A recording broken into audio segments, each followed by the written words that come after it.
ഉമ്മ. റഹീസ്മോൻ്റെ വിളി കേട്ട് നഫീസുമ്മ ചോദിച്ചു, എന്താടാ? ഉമ്മ, എനിക്കിന്ന് 50 രൂപ സ്കൂളിലേക്ക് വേണം.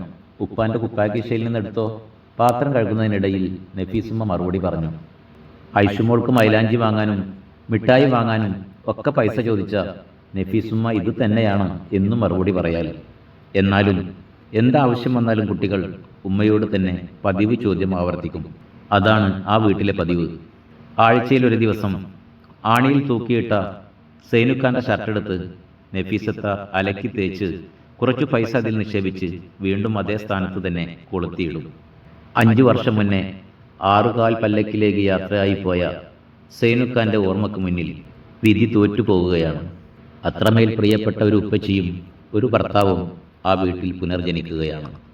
ജീവിക്കാനുള്ള കരുത്ത് പകരുകയാണ് ഒരിക്കലും നിലക്കാത്ത ഒരു സെക്കൻഡ് സൂചിയുടെ രൂപത്തിൽ.